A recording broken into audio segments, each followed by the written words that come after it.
দাউদ আলাইহিস সালাম ছিলেন একজন ন্যায়পরায়ণ বাদশাহ। পৃথিবীর 2/3 অংশ তারই রাজত্বের অন্তর্ভুক্ত ছিল। আল্লাহ তাআলা হযরত দাউদ আলাইহিস সালামকে অনেক অলৌকিক ক্ষমতা, বিপুল ধন সম্পদ এবং সুমধুর কণ্ঠ দান করেছিলেন। একবার হযরত দাউদ আলাইহিস সালাম সমুদ্রের তীরে বসে আল্লাহর ইবাদতে মগ্ন ছিলেন। যখন তিনি তার সুমধুর কণ্ঠ দিয়ে জাবুর কিতাব তেলাওয়াত করত, তখন সমুদ্রের মাছ এবং বনের জীবজন্তু, পাহাড় পর্বত এমনকি পাখিরাও সেই স্থানে এসে মনোমুগ্ধ হয়ে জাবুর কিতাব তেলাওয়াত শুনত। হযরত দাউদ আলাইহিস সালামের সুমধুর কণ্ঠের তেলাওয়াতের আওয়াজ 40 মাইল পর্যন্ত পৌঁছাত। সেই যুগে সমুদ্র তীরবর্তী স্থানে একদল বনি ইসরায়েলের লোক বসবাস করত। তাদের পেশা ছিল মাছ ধরা। তারা সমুদ্র থেকে প্রতিদিন মাছ ধরে জীবিকা নির্বাহ করত। একদিন হযরত দাউদ আলাইহিস সালাম তার এবাদতখানায় বসেছিলেন। তখন আল্লাহ রব্বুল আলামিন এক গায়েবী আওয়াজের মাধ্যমে তাকে জানিয়ে দিলেন, হে দাউদ, তুমি তোমার উম্মতকে বলে দিও, তারা যেন শনিবার দিন ব্যবসা বাণিজ্য বন্ধ করে আল্লাহর এবাদত করে এবং মাছ ধরা থেকে বিরত থাকে। কেননা ওই দিন তোমাদের জুমার দিন, অর্থাৎ এবাদতের দিন হিসেবে আমি ঘোষণা করেছি। অতঃপর দাউদ আলাইহিস সালাম আল্লাহ রব্বুল আলামিনের কাছ থেকে এই আদেশ পেয়ে বনি ইসরায়েলদের ডেকে বলল, হে বনি ইসরায়েলবাসী, তোমরা শনিবার দিন আল্লাহর এবাদত করবে এবং সমস্ত ব্যবসা বাণিজ্য ও মাছ শিকার থেকে বিরত থাকবে। মহান আল্লাহ রব্বুল আলামিনকে ভয় করো এবং আল্লাহর কথা মেনে চলো, তাহলে তোমাদের কল্যাণ হবে।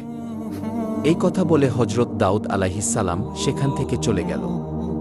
দেশের অধিকাংশ মানুষ হযরত দাউদ আলাইহিস সালামের উপদেশ যথাযথভাবে পালন করত, শরীয়তের আইন মেনে চলত এবং দেশের আইনের প্রতি শ্রদ্ধা রাখত। কিন্তু সমুদ্রের তীরবর্তী স্থানের একদল বনি ইসরায়েলের লোক, তারা প্রথম দিকে শরীয়তের আইন মেনে চলত, কিন্তু পরবর্তীকালে বিভিন্ন চালাকি পন্থা অবলম্বন করল। শনিবার দিন আল্লাহর এবাদত করার জন্য সবাই দলে দলে চলে গেল। কিন্তু বনি ইসরায়েলের কিছু সংখ্যক লোক এবাদতখানায় না গিয়ে লুকিয়ে লুকিয়ে সমুদ্রের তীরে গিয়ে হাজির হল। তারা দেখল শনিবার দিন সমুদ্রের তীরে প্রচুর পরিমাণে মাছ এসে আপনা আপনি ডাঙায় উঠে পড়েছে। এটা দেখে তাদের মনে মাছ ধরার লালসা জেগে উঠল।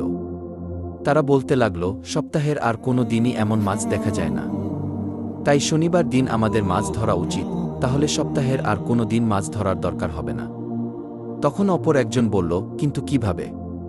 তারপর ওই ব্যক্তিটি বলল, সমুদ্রের এই তীরে আমরা বড় বড় কিছু কূপ তৈরি করব এবং সেগুলোতে জাল পেতে রাখব।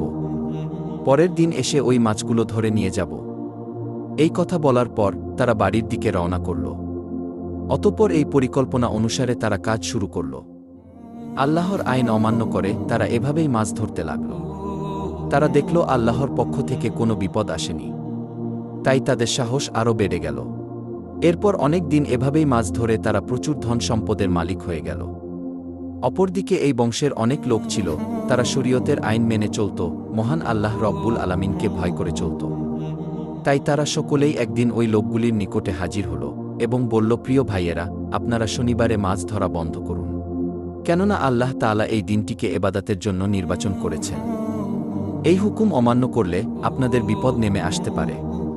তখন ওই দলের একজন নেতা তাদেরকে ঠাট্টা বিদ্রূপ করে বলল, শরীয়তের সঙ্গে মাছ ধরার কি সম্পর্ক? এই ধরনের আদেশ কোনো নবীর জামানায় দেখা যায়নি। এই কথায় কোনো যুক্তি নেই, অতএব এই হুকুম আমরা মানতে পারব না। শনিবার দিন আমরা প্রকাশ্যে মাছ ধরব। তবে দাউদ আলাইহিস সালাম যদি এর কোনো কল্যাণকর দিক দেখাতে পারে তবে এটা মেনে নেব। অতএব তোমরা যাও, এই বিষয়ে জিজ্ঞেস করে এসো। অতঃপর কয়েকজন লোক হযরত দাউদ আলাইহিস সালামের নিকটে গিয়ে হাজির হল এবং দাউদ আলাইহিস সালামের সাথে তর্ক বিতর্ক করে বসল। তখন দাউদ আলাইহিস সালাম বলল, আল্লাহ তাআলা তোমাদের লোভ লালসা থেকে দূরে থাকার জন্য মাছ ধরা নিষেধ করেছেন। অতএব শনিবার দিন মাছ ধরা থেকে দূরে থাকা তোমাদের জন্য কল্যাণকর বলে আমি মনে করি। অতঃপর বনি ইসরায়েলের লোকেরা হযরত দাউদ আলাইহিস সালামের কথা শোনার পর তাদের নেতার কাছে এসে ওই সমস্ত কথা খুলে বলল। তখন তাদের নেতা বলল, দাউদ নবীর এই কথা মেনে চলা আমাদের পক্ষে সম্ভব না। অতএব আগামী দিন শনিবার তোমরা মাছ ধরার কাজ চালিয়ে যাবে।